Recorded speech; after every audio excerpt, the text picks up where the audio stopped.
अस्सलाम वालेकुम एवरीवन। आज हम जो है वो यूनिट नंबर 1 शुरू करने जा रहे हैं जो कि है सेट्स। सेट्स क्या होते हैं? Set is a collection of elements. बहुत सारे एलिमेंट्स को एक जगह गैदर कर दिया, एक जगह उनकी गैदरिंग कर दी। उस गैदरिंग करने की वजह से उसको हम कलेक्टिवली कह सकते हैं क्या है वो तमाम के तमाम सेट्स हैं।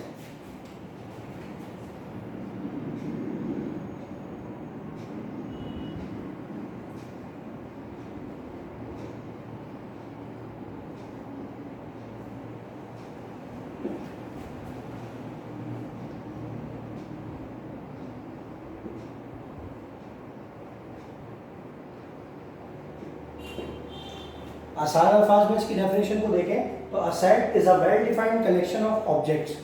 क्लास 1 के स्टूडेंट्स को हमने एक जगह जमा कर लिया तो हम ये कहेंगे कि class 1 students, all the students of class 1 ये एक सेट बन गया। अब अगर मैं डिनोट करना चाहूँ किसी भी सेट को, किस तरीके से कहूँगा? अली, सारा, असलम, आयशा। इसके साथ मैंने लगा दिए कर्ली ब्रैकेट्स और सेंटर में मैंने लगाए यहाँ पे कॉमास। ये 4 स्टूडेंट्स हैं, ये 4 स्टूडेंट्स क्लास 1 के हैं तो ये कहलाएगा set of class 1। Set of class 1 ये 4 स्टूडेंट्स हैं, ये कहलाएंगे 4 elements. Element number 1, element number 2, element number 3, element number 4। Class 1 ये इसका नाम है, ये पूरा सेट है और इसको लिखने का तरीका क्या है? Class 1 is equals to curly bracket, फिर एक एक एलिमेंट लिखेंगे और बीच में कॉमा से उसको सेपरेट करेंगे तो ये एक क्या हो गया? सेट बन गया। अच्छा, अब सेट को किस तरीके से डिनोट करेंगे, किस तरीके से इसको लिखा जाएगा? तो हम कोई भी कैपिटल अल्फाबेट ए से लेके जेड तक कोई भी एक अल्फाबेट ले लें तो वो उसका नाम हो सकता है। जैसे कि क्लास 1 मेरे पास मौजूद थी, क्लास 1 अली, सारा, असलम, आयशा, ये एक सेट था। अब मैं इसे कोई नाम देना चाह रहा हूँ क्लास 1 की जगह, तो इसको नाम मैं दूंगा सेट ए, बी, सी, जो भी देना चाहूँ। सेट ए इक्वल्स टू, अब ये 4 नाम लिखे जाएंगे, number 1 comma, number 2 comma, number 3 comma, number 4, और ये सेट क्लोज हो गया कर्ली ब्रैकेट के साथ। इसके बाद मजीद और सेट देखना चाहूँ तो और सेट किस तरीके से देख सकता हूँ? एक सेट में आपके पास लिख रहा हूँ एग्जाम्पल के तौर पे, सेट बी है 1, 2, 3। अब इसके अंदर 3 एलिमेंट्स हैं 1, 2, 3। बी से हम इसको डिनोट कर रहे हैं कैपिटल अल्फाबेट से। अब अगर कोई अल्फाबेट सेट के अंदर आ जाए तो उसको किस तरीके से लिखें? तो कोई अल्फाबेट सेट के अंदर आ जाए तो हम उसे उस जगह पर स्मॉल से डिनोट करेंगे, like A, B, C, D. ये सेट को लिखने के तरीके का है।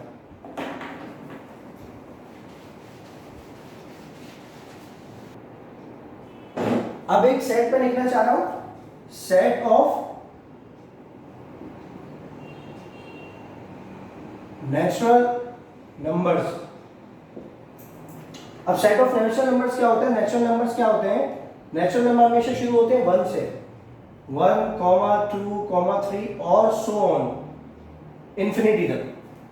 अब ये है सेट ऑफ नेचुरल नंबर्स। अब सेट ऑफ नेचुरल नंबर्स को अगर मैं डिनोट करूंगा तो इसके लिए फिक्स है कि इसको आप डिनोट करेंगे n से। जब n लिखा हुआ आ जाए कैपिटल N तो इसका मतलब क्या है? ये है सेट ऑफ नेचुरल नंबर्स। आप इसको लिखेंगे इस तरीके से 1, 2, 3, 4 एंड सो ऑन, जहां तक भी जाए। अब मैं लिखना चाह रहा हूं set of whole numbers, set of whole numbers. अब ये सेट ऑफ होल नंबर्स के अंदर और सेट ऑफ नेचुरल नंबर के अंदर क्या डिफरेंस है?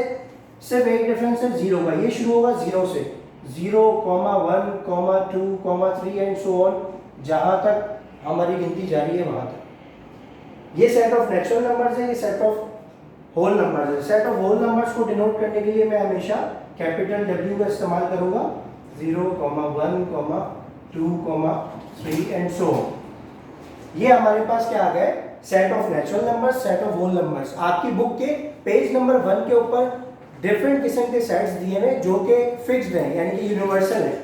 ये तमाम के तमाम सेट्स क्या कहलाते हैं? Universal set. कि जब भी आपको कहा जाए कि होल नंबर यूज करना है तो होल नंबर का सेट आपके जहन में फौरन आ जाना चाहिए कि वो तो 0 से शुरू होता है और जहाँ तक गिनती जाती है वहां तक होता है। तो हम सारे होल नंबर्स का सेट कहीं पर भी दुनिया के अंदर बैठे होंगे तो होल नंबर का सेट यही कहलाएगा।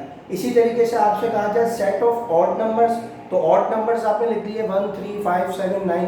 आपसे कहा जाए set of even numbers 2 4 6 8 and so on. अच्छा, पेज नंबर 1 के ऊपर आप देखेंगे तो आपके सारे जो है सेट्स के नाम वहां पर लिखे हुए। अच्छा, इसके अलावा मजीद सेट्स के अंदर क्या चीज है वो अभी मजीद आगे डिस्कस करते हैं। नल सेट, अब एक इंपॉर्टेंट सेट है बहुत ज्यादा, ये कहलाता है नल सेट। अच्छा, इसे दूसरे अल्फाज में अगर कहें तो हम इसे एम्प्टी सेट भी कह सकते हैं, और एम्प्टी सेट जैसे कि इसके नाम से ही जाहिर है कि एम्प्टी, ये सेट जो है ये एम्प्टी होगा, इसके अंदर कोई एलिमेंट नहीं होगा। तो इसको हम या तो इस तरीके से खाली छोड़ देंगे ब्रैकेट्स को बना के, या फिर ये लिखेंगे। ये सिंबल शो कर रहा है कि ये सेट क्या है? एम्प्टी सेट है। और ये भी यही शो कर रहा है कि इसके अंदर कोई एलिमेंट नहीं है। बाज़ औक़ात स्टूडेंट्स गलती के अंदर, ये जल्दबाजी के अंदर ऐसा कर देते हैं कि इन दोनों चीज़ों को मिलाकर लिख देते हैं, और मिला के क्या लिख देते हैं कि ये ऐसे लिख देते हैं। अब ऐसे लिखने का मकसद ये हो गया कि इसके अंदर एक एलिमेंट है, अब इसका नाम जो भी है लेकिन ये एक एलिमेंट जरूर है और ये प्रेजेंट है इसके अंदर, तो ये एम्प्टी सेट नहीं होगा, ये कहलाएगा कि इसके अंदर एक सेट ऑलरेडी मौजूद है। मजीद आगे चलते हैं, सेट की नोटेशन के ऊपर आते हैं कि हम सेट को और मजीद किस तरीके से डिस्क्राइब कर सकते हैं और मजीद किस तरीके से लिख सकते हैं। तो सेट को लिखने के 3 तरीके हैं। पहला तरीका इसका जो है वो आपका कहलाता है टेबुलर फॉर्म।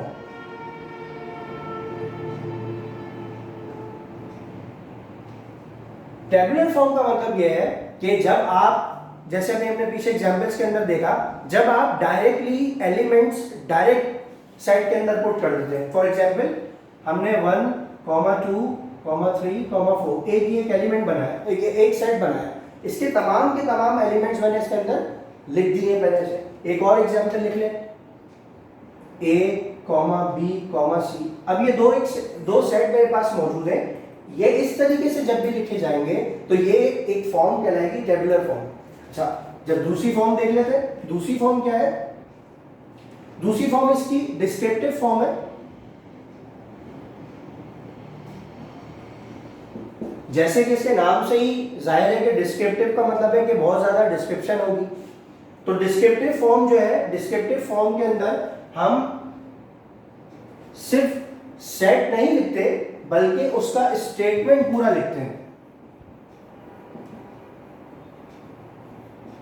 पूरा स्टेटमेंट का मतलब क्या हो गया कि अगर मैं ये बताना चाह रहा हूं कि मेरे पास क्लास में 4 बच्चे हैं और उन चारों के नाम जैसे मैंने बयान किए पहले कि उनके नाम हैं अली, सारा, असलम एंड आयशा। अब ये 4 नाम अगर मैं लिख दूंगा इस तरीके से तो ये कहलाएगी टेबुलर फॉर्म। लेकिन मैं इसको डिस्क्रिप्टिव फॉर्म में लिखना चाह रहा हूं तो इस सेट की डिस्क्रिप्टिव फॉर्म क्या होगी? इस सेट की डिस्क्रिप्टिव फॉर्म होगी सेट ए, अगर इसका नाम ए है तो, कि भाई सेट ए किसके बराबर है? सेट ए बराबर है स्टूडेंट ऑफ या स्टूडेंट्स ऑफ क्लास 1।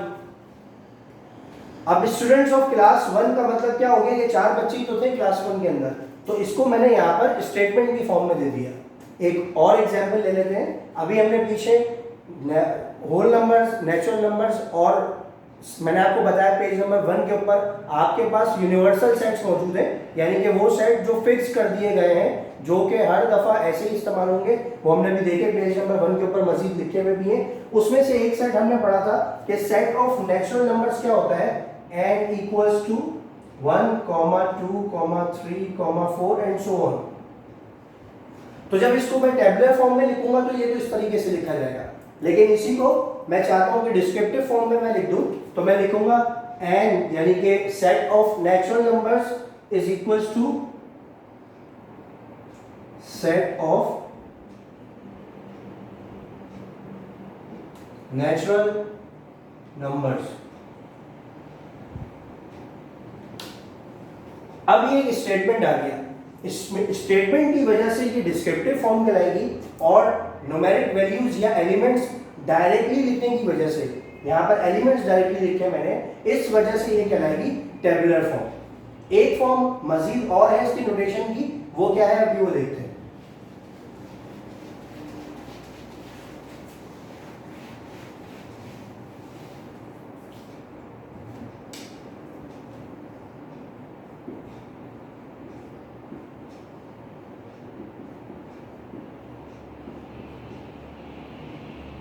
तीसरी फॉर्म है आपके पास set builder form. Set builder form के अंदर जब आप एक कोई भी सेट लिखते हैं तो उस सेट को बिल्कुल ही मुख्तलिफ अंदाज के अंदर लिखा जाता है, और वो कुछ इस तरीके से लिखा जाता है x such that x, ये जो निशान बना हुआ है बार जैसा, इसका मतलब ये है such that x such that x belongs to odd numbers और कर्ली ब्रैकेट आ गया। ये एक नया तरीका लिखने का जिसके अंदर ये चीज आ रही है, ये चीज जो इसके अंदर एक्स्ट्रा आ रही है, इसकी वजह से ये क्या कहलाता है, सेट बिल्डर फॉर्म। अभी इसको इसी तरीके से याद कर लें, यही आसान है। जब मजीद आगे चलेंगे और मजीद आगे हम लोग जो है वो सेट्स को पढ़ेंगे तो फिर आपको यह पता चलेगा कि ये किस वजह से इस्तेमाल होता है। तो x अपॉन x जब भी आपके पास लिखा हुआ आ जाए, एक सेट और लिख के देख लेते हैं। x such that x is a set of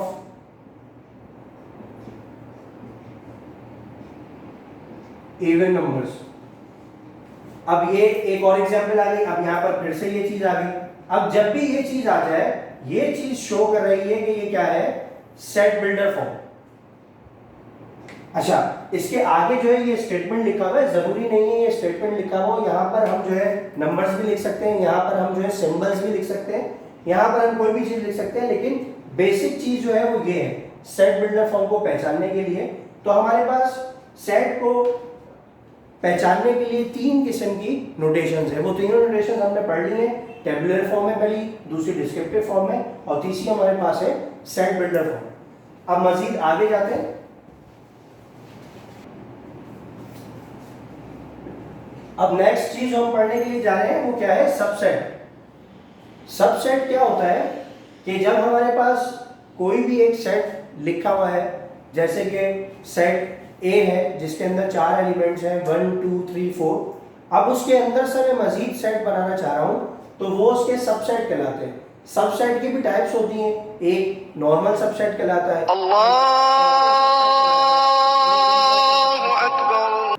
जैसे मैं बता रहा, सबसेट की 3 टाइप्स मजीद और हैं। एक नॉर्मल सबसेट है जो कि सबसेट ही कहलाता है, एक प्रॉपर सबसेट है, एक इम्प्रॉपर सबसेट है।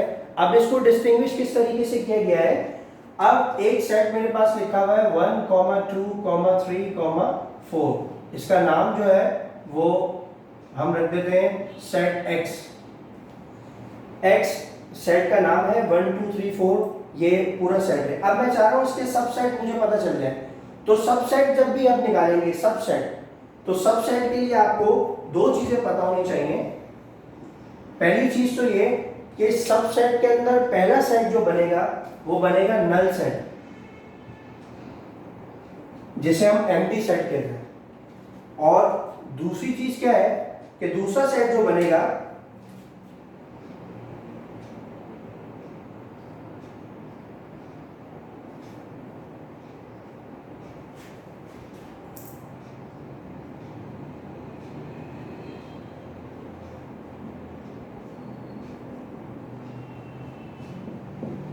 every set is a subset of itself। ये पूरा का पूरा एज इट इज लिख दिया जाए तो ये 2 इसके सबसेट हो गए। आसान करके समझ लेते हैं, ये आप याद कर लीजिएगा आसान समझाने के लिए।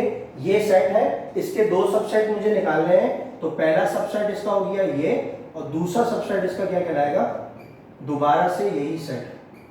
ये दोनों इसके सबसेट कहलाएंगे, ये सिंपल सबसेट्स कहलाते हैं।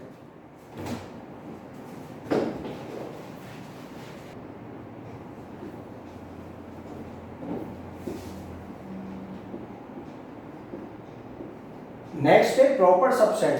पहले हमने पढ़ा सबसेट, अब हम पढ़ रहे हैं प्रॉपर सबसेट। प्रॉपर सबसेट के अंदर क्या है कि जैसे कि मेरे पास x मौजूद था 1 2 3 4 और हमने इसके दो अदद सबसेट बनाए थे। इसके प्रॉपर सबसेट क्या होंगे, ये जो चार चीजें लिखी हुई हैं इसमें से कोई सेट बन रहा हो। जैसे कि एक सेट है जिसका नाम है z और वो है 1, 2। अब ये 1, 2 सेट जो है ये इस सेट में मौजूद है पूरा का पूरा। ये यूं कह लें कि ये इसी का ब्रेक हुआ हुआ एक सेट है या इसी में से निकाला हुआ एक सेट है। तो हम ये कहेंगे कि Z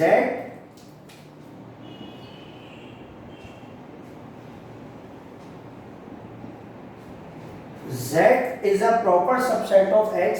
ये जो निशान मैंने बनाया है C जैसा, इसका मतलब है belongs to, Z belongs to X। अब आपसे कोई ये कहे कि आप कहाँ से बिलोंग करते हैं, तो आप अभी कराची में हैं, कराची से बिलोंग करते हैं, तो आप ये कहेंगे कि अली बिलोंग्स टू कराची। आप यहाँ पे लिखें अली बिलोंग्स टू का साइन आ जाए और कराची। तो अली कहाँ से है, अली बिलोंग करता है कराची से। सारा बिलोंग्स टू पाकिस्तान, सारा पाकिस्तान से बिलोंग करती है। इसी तरीके से Z जो सेट है वो बिलोंग करता है कहाँ से, X सेट से। ये इसका प्रॉपर सबसेट। अगर यहाँ पे सारे एलिमेंट्स लिखे होते 1 2 3 4 तो वो सारे के सारे क्या कहलाते, प्रॉपर सबसेट नहीं कहलाते, वो सबसेट कहलाते। लेकिन यहाँ पर दो एलिमेंट्स हैं इसलिए ये क्या कहला रहे, प्रॉपर सबसेट। एक और एलिमेंट ले लेते हैं, एक और सेट ले लेते हैं, ए सेट जो कि है 3, 4। एक सेट ले लेते हैं B, इसका नाम लिख देते हैं 1 3 4। अब ये दो सेट और आ गए आपके पास। हम देखेंगे क्या ये सेट इसमें से ही है, अगर ये इसी में से है तो ये इसके प्रॉपर सबसेट कहलाएंगे। 3 4 इसमें भी मौजूद है तो हम ये कहेंगे A बिलोंग्स टू X। 1 3 4 ये भी इसी में से है तो हम ये कहेंगे B बिलोंग्स टू X। इस तरीके से मजीद इसके अंदर जो भी चीजें हैं वो हम आपको इंशाल्लाह गाइड कर देंगे, असाइनमेंट देंगे, इसको किस तरीके से सॉल्व करना है वो मजीद बताएंगे। और जो एक्सरसाइजेज हैं इंशाल्लाह वो हम नेक्स्ट लेक्चर के अंदर सॉल्व करेंगे। जज़ाकल्लाह।